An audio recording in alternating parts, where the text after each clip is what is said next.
robotic voice. So hi, Ruth. Welcome. Thank you. I'm doing this series called Uncovering Creativity, and I've been seeing your progression as an artist on Facebook and you just kind of jumping into yourself as an artist. And I just wanted to have a conversation with you about your journey and what it was like jumping into that. So if you tell me a bit about yourself to start. Sounds great. Thank you, Chad. So I am an illustrator and a painter and also designer. I don't know the differences, but it's all obviously rooted in my creativity. With design, it started as from my corporate job, where I kind of just wanted some type of creativity to be included in my day-to-day job.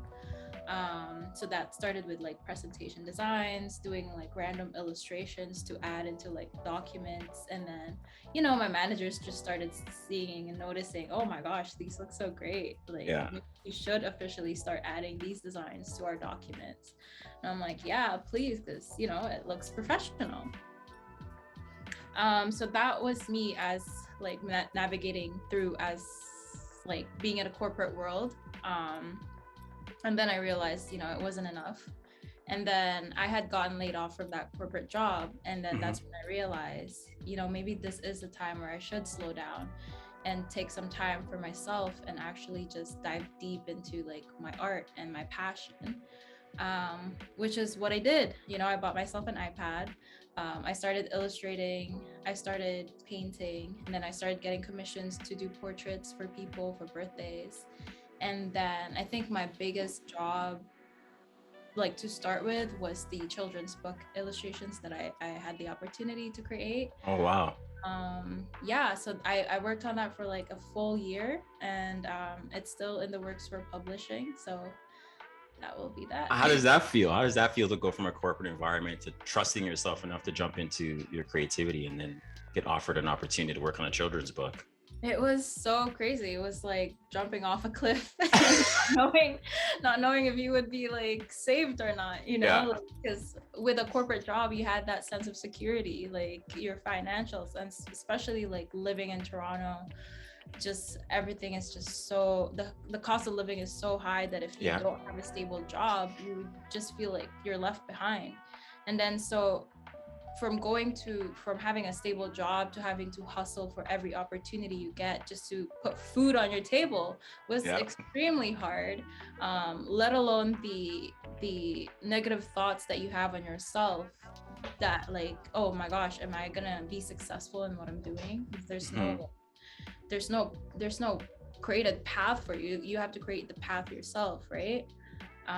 Kind of going off track here. No, it's fine. It's fine. Like what were some of the thoughts that you had jumping into that? Was it like a lack of trust in yourself, the lack of ability and be able to navigate your artistic side? Definitely the lack of trust of myself, lack of confidence if I was gonna make it as an artist. Growing up in a community where art was not really seen as like a stable career path. That's kind of like how I was raised. Both my parents have corporate jobs, all my sisters have corporate jobs, and I was just like the only lone wolf where, like I want to create something, I want to use my hands, I keep having these visions, so why can't I put that out into the world? Why can't I do that and just like make a living off of it? Like that's literally my thoughts every time. And every time that I would go into like my 9-to-5 job, I would feel like so suppressed and so limited. And it was so like suffocating, It's interesting. Like, I'm not even sure if I told you this when we first spoke, but like, I remember I was working on this annual report, which I shared with you and for as long as I know, but I was sitting at my desk and I was like, I need to do some more stuff with the uncovering creativity thing and just like reach out to more artists. And for some reason, you just popped up in my head. And like, I remember because you commented on a video that I posted on YouTube or on Facebook a while back, but you just popped up in my head and something was like, I think she would be a perfect candidate. And I'm hearing your story, even just a bit of it. And it's like, this is literally what I'm trying to get, like the message I'm trying to get across. So like, in terms of like your family, like are you the youngest or are you kind of in the middle? So I'm the youngest of girls, and then I have a little brother. Like being the youngest person, and then seeing my sisters kind of like go on their path, and supposedly I should be following their path as the youngest sister. I should be like guided by them and stuff. But like for me, I didn't like what I was doing. I didn't like the feeling of following like my parents' path, my sister's path, like it didn't feel good to me. Yeah. So I just kind of like, as soon as I got that, like, I got laid off from it. I was working so hard. I was probably working, the job was, what is it? What's a 9 to 5 per week? Like like a 40 hours per week. 40 hours a Average. week. Yeah, I was working like 50 to 60 hours and not even getting paid for that. I was working overtime. Like I was killing my ass off to impress like my managers, and for what, And after getting laid off because of like, and then being labeled as a redundancy, that kind of just like, that hurt. Yeah. You put your all into it, and then you still just don't get enough recognition. And then so I was just like, you know what, screw it. Like I'm gonna work for my dreams. Like it doesn't matter if. And at the time, my art skills were not great at all. Like I had stopped creating for so long. Like I went to university for business, and then I went in a corporate job for 2 years straight. I didn't touch a pencil, a paintbrush, nothing whatsoever in those 6 years of my life. I didn't touch anything at all. But I would just get these visions on what to create. It was pretty crazy. It was pretty how did that feel, not being able to express yourself the way that that you should have been expressing yourself? Did you find other ways to kind of get that out, like through writing or anything like that? Yeah, no, so writing has always been like my core. Like ever since I was a kid, I would always have these journals, and obviously now that I'm getting older and I know now how to better express myself through writing, like I feel like writing is a way for me to actually talk to myself. And when I would always look back and read back to my past entries, and I would be thinking like, wow, like I'm really rooted in my art, but I still haven't found a way to express that. But like as I said, like I found a little way to express that through my corporate job by adding those little design elements, and like even though they may have been pointless, I still found a way to still express my creativity. And then after like I had all that free time to myself, I just started creating. I was like, if I don't start now, like I'm never gonna start, because I was always so like jealous of people who could express their creativity so freely. And they were so flawless with it, and I was just like, why can't I just do that? So I started practicing like all day and all, like morning till night, until I actually felt good enough about a piece to actually put out there. What was that like when you finally put your piece out? Like, was there a bunch of anxiety and? Oh my God. It was so nerve-wracking.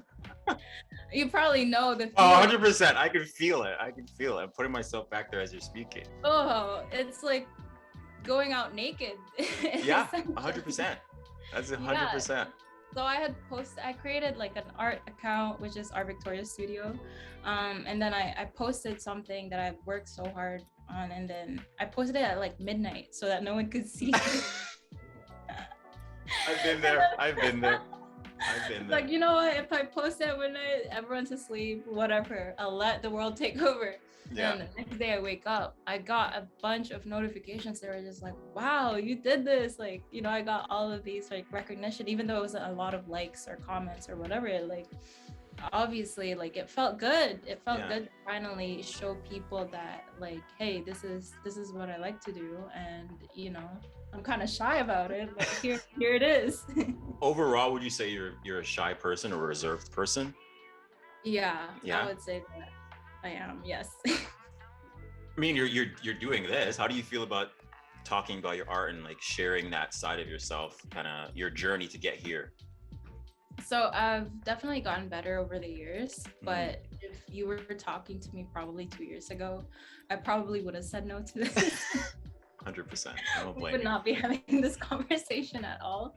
But yeah, no, it's still, obviously I'm still nervous, but now I'm trusting myself better, that I know I can put myself out there and just like have these great connections. And at the end of the day, it's all just about putting your heart into something. And like right now, I'm putting my heart into this conversation.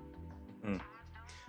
I was just thinking about the idea of some of the things that people like. What were some of the things that allowed you to discover this side of yourself? Because I think self-discovery is a big part of creativity and expressing yourself. What were some of the things that helped you discover the person looking back at the mirror? That's a great question. So that's, oh, is it? I was like trying to now. I was like try to find it. I'm glad I was able to articulate it. Question? I almost went off to the side, so I'm glad you were able to. Thank you. I appreciate that. That's what I meant to say. But yeah. What was that journey like of self-discovery and finally being able to like find out who you are amongst all the layers that you probably put up or society's put up on you? That is a very, like, it's an ongoing process. So I'm not even sure if this is like a finalized answer. Oh, never, nothing's ever finalized. Always process work. Yeah.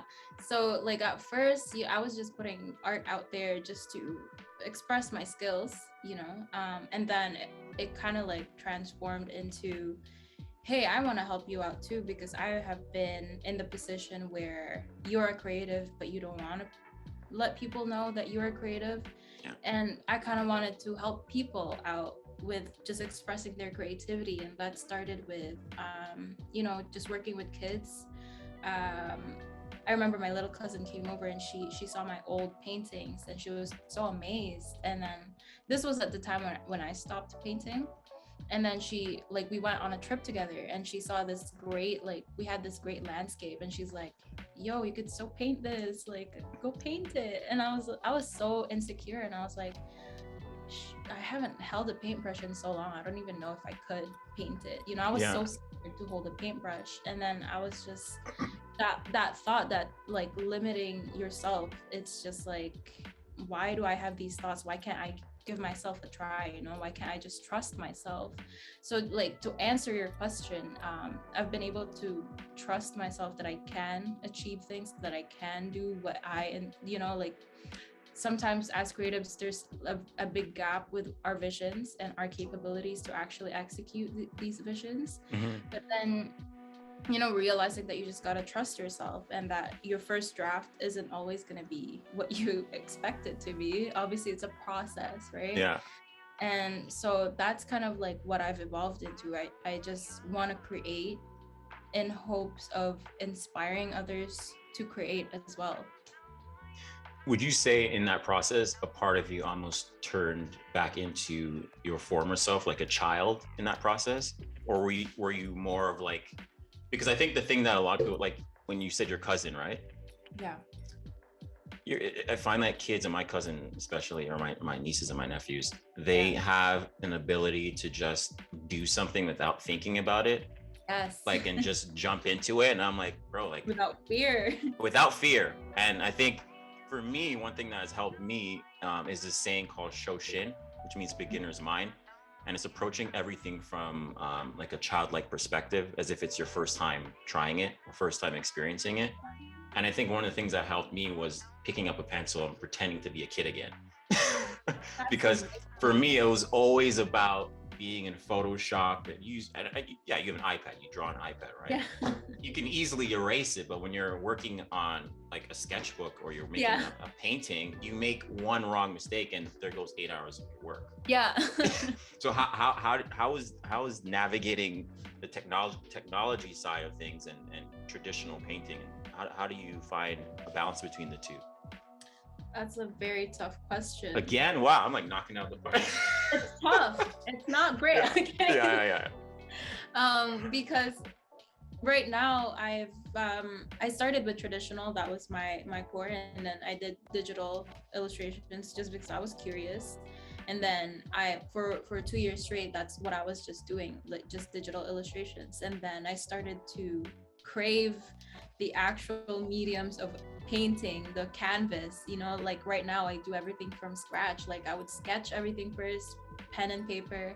I would create the canvas, like literally like polish the canvas. Oh wow. Use the sand, like, you know, like everything from scratch. And it's just a process of creating and just like working with my hands that make me feel better. And also just knowing that, wow, I created every single aspect of this piece. And you know, that's just the beauty of traditional pieces. Not to say that I'm favoring traditional pieces over digital, but right now finding the balance between both, I still haven't like figure out the perfect way. Like, you know, I'm struggling between, when I have a vision in my head, I struggle between choosing, oh, should I do it a digital piece or a traditional piece? And then one thing that I noticed though is that when I do start on something, for example, I start on a digital illustration and then halfway there it's just like, damn, this would look so much better if it was done traditionally. Yeah. You know? So then I would start, like, I just gotta trust myself. Yeah. I don't care if I start from scratch or if it's gonna take a lot longer. If it feels better that way, then I'm gonna do it, you know? Are those some of your paintings behind you? Yes. Can you move over to the side? I want to see the one directly behind you. This. Yeah. These. Yeah. So this is my latest. It's oil painting. Wow. It took me about 2 weeks to create. Oh my God! Wow. Yeah. And it, like, what was your process for creating it? Yeah, you can bring it to the camera. I'm curious to see some of the details. Damn. Yeah. What do you feel? I want to know. Like, what do you feel when you're like looking at it? You know what? When I see pictures like that, I just feel like I can almost like put my head in and feel it. I can hear the ocean just staring at it. Like, I can get the vibe just staring at it and feeling it. Thank you for saying that. That's exactly, you know, that feels so good to hear. Like, just to be able to transport people into your art. I mean, it's very calming having it there in the background too, because I'm a very like, my mind and my imagination, you don't hear that word often anymore, right? Imagination, scary. Imagination. It's always like picking up on like the small things in the background. So like I could be talking to you and I just hear waves in the background because I have that in the background. So it's very calming because even while I'm talking to you, like I'm feeling as if I'm like in St. Vincent, for some reason, and like just being around the water and the ocean and all that. And I know you spent time in Hawaii, so it's for me, it's nice to be able to transport myself somewhere through someone else's artwork. That's why I prefer traditional art versus like digital art. Yeah. I'm not gonna get into that. How does it feel to hear somebody's like basically say what you're trying to get across and hearing that back? Like they've been able to put themselves in your shoes. Like everything is in alignment, you know. It just feels like very like your thoughts, it's accepted. Your thoughts are accepted. Your you know, whatever you're thinking whenever I'm putting my art out there and people actually see what I'm trying to let them see, you know, it feels great, man. Like the best feeling in the world. I don't know how else to describe it, but I love the fact that you said it's calming because I actually bring this painting everywhere whenever I do interviews. Do you really? Yes, I do. Oh, wow. Not in person interviews. Oh no, but like imagine. You see, this is what I'm saying. Like my imagination just so vivid. Like you tell me something and I'll visualize it. But you have it in your virtual interviews, I'm assuming. Yes, I always put it like somewhere I can see. They wouldn't see it, but I would always see it. Now, whenever I'm like answering their questions, I would just look at the ocean. And I was like, that's amazing. Yeah, that's really cool. Let's see. In terms of like your childhood, like, did you find growing up like in school that your creativity and your artistic side was something that was nourished as a child growing up? Or did you find that you had to kind of peter off to the side and kind of figure that out on your own? It was definitely, I would say it was nourished. My mom is very creative. Every time I would have like art projects, she would be the one to help me with it. it was so annoying. There's this one thing that I just had, I remember she created a vase for me from scratch. Oh wow. And when I brought it to school, everyone like kind of hated me for it because they said it was store-bought, and I was so angry. Like, how dare you tell me that it's store-bought when I, like, you know, my mom and I spent hours Yeah. like creating it. But then now realizing, you know, that's just the beauty of like creating art. Like, not a lot of people can expect you to handmade something like that, something so beautiful. Mm.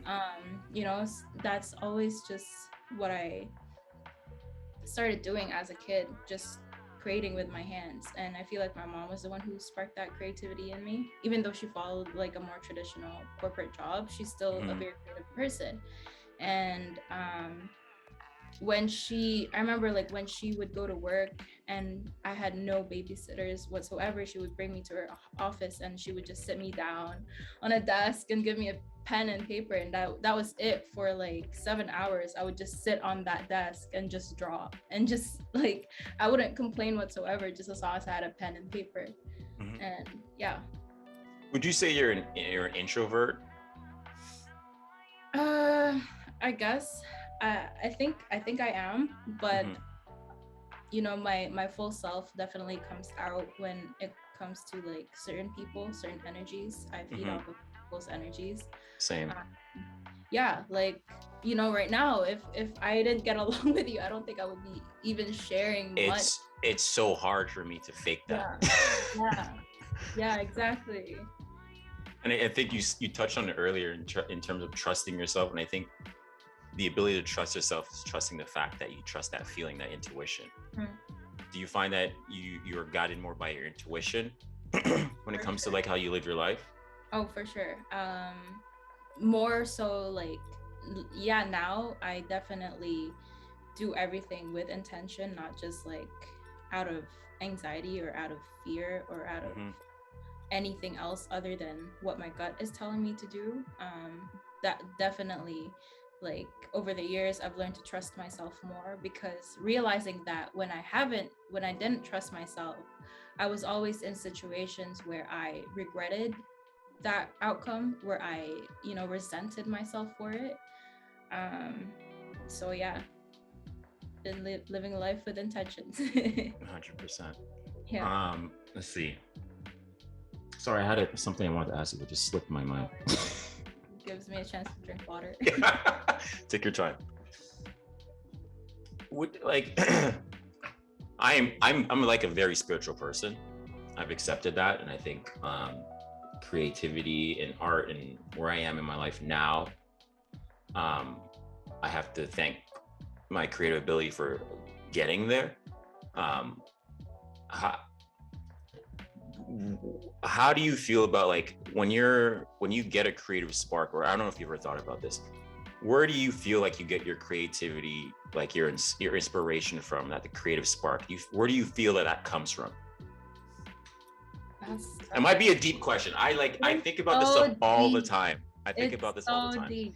It is so deep. And you know, like, I have always just, my family has always been so religious growing up. You know, that was always enforced upon the family, which I resented for the longest time. And I kind of just like strayed off that path. And then lately, I came back to it myself willingly. Not religion, but more so spiritually, where I am connected with God, with nature, with the universe. You know, I feel very much connected because of everything that has happened to me, like for the past years. You know, I had nowhere to go to but like an inner voice that I felt like I was being guided by. And lately, especially this year, especially coming back after Hawaii, coming back to Toronto, so many things have happened that I didn't expect. It was just like, you know, seeing a rainbow and then going through a storm type of experience. And it's just like, without my alignment with, you know, my spirituality, I don't think I would have survived these storms. And every time that I would like get these visions in my head to create, to paint, like it's just my way, like, oh my gosh, I think I'm being guided, like I'm being used like as an instrument to create these pieces. But like again, it's the question, like who's guiding, who's sending me these visions, you know, like, but I like my beliefs, you know, obviously God is like using me as an instrument to create these visions in my head. But it's also obviously up to me always to put my hand on paper, you know what I mean, to get myself to work. That's all up to me. And I realized that if I don't do anything, that if I like remain stagnant, and if I just stay in my fear because of, you know, my fear of not having the ability to create these things, I get like in a very like downfall, like I, Yeah. you know. Yeah. I don't know if I've answered your question. No, 100%, because that's literally like word for word how I've been able to like understand myself and how I deal with creativity and what happens if I stay stagnant. And that was the word. It's interesting because I think for me, I've always, there's an, I think the law of conversion, that energy cannot be created or destroyed. It can only be transformed. So it's the whole idea that like, we all have an innate creative ability to create something. We all have that energy within us. And I think the one thing that I've been able to understand, having gone through depression, because it's really just trying to understand that. Like I spent like years trying to figure out like, where does that come from? Like, what is that about?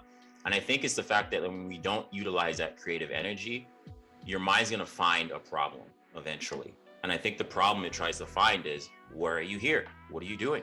What's the purpose of this? Right? So I think the thing that creativity has allowed me to do is take some of those negative things or things that I didn't understand at the time and put that on a piece of paper and show people like, hey, like this is what I'm going through, or this is what I've experienced or whatnot. I think spirituality is a huge part in what I do. I'm still navigating that, still trying to understand it. I don't have all the answers, but I think it's that saying of, actually, when you said sitting there not doing anything, there's a little story that I constantly think about anytime I do feel stagnant. It's the idea of there's this man that prays every night to God and asks him for a lottery ticket. He's like, let me win the lottery, let me win the lottery. He pays straight for 6 years. And then one day on the 7th year, he's like, please God, just give me a lottery. Let me win the lottery. Please let me win the lottery. And then there's like thunder and lightning. And then there's a voice that's like, just buy a ticket. Right? So it's like, you can say you want to do all this. You could say you want to like, you want to create something or try something, but if you're not going to put the energy into the action or the thought into an action form and that use that energy to create something, you're not going to get anything done. Exactly. In terms of like mental health, I don't want to get too personal, but like, how do you find that as an artist, you've been able to navigate that a lot easier using your creative ability, like writing and all that kind of stuff? Has that helped you? Oh, 100%. It definitely has, but now it has helped me better now. But before, I would say when I was starting with my creativity, where I was starting to explore myself and accepting myself as an artist, as like, you know, how emotional I can get, it was very hard in the beginning, just because you have all these thoughts that would resurface that you didn't even know that you had, you know. You had all these emotions and feelings. It's just like, how do I deal with this? But I know that I'm a creative. I know that I like to write about my feelings, you know. And now moving on and moving forward, it definitely has helped me better, and I know how to use these feelings and emotions better through creativity. I don't know if I answered your question. No, you did. That's beautiful. Okay. I don't want to take up too much time because I think we're wrapping up soon, but one question I wanted to ask, if you can have a conversation with your younger self at any age, what do you think that conversation would be? Oh my gosh, I would tell her that life gets better, that you know, she will find herself a great community, she will have a great sense of self, and that she just has to trust herself, maybe earlier, you know, not later. And, you know, just trust in your work and trust in God. That's it. That's beautiful. I just want to say thank you. This has been such a fruitful and beautiful conversation. And you've done more for me than you have no idea how much you've done for me having this conversation. I think one thing I really want to do with this, I don't want to call it a podcast, but I guess I call it that. I think one thing I want to do is really highlight some of the things that artists go through. And I appreciate your vulnerability, and I appreciate you being willing and open and sharing your journey as a creative, and getting here today. So I just want to thank you, and I appreciate it from the bottom of my heart. If you're open to doing this again, all means, I would love to have you back. Yeah. But yeah, I just want to say thank you. And yeah, is there anything else you want to say before we wrap up? No, nothing else. Just thank you so much for like having a safe space. And this was great. It's a great way to express myself as well. So thank you. How do you feel from the beginning to now? You're very much calm. I feel like, nah. What was that? I feel great. Okay, cool. We'll leave it at that then, okay? Yes. All right, I'm gonna stop recording. Oh, do you have a website or anything you want people to check out? So my website is Rvictorias, RVICTORIAS.com. And my Instagram handle is Rvictorias.studio. Okay, perfect. All right, well, it was nice having you. Thank you. Talk to you soon. Thank you.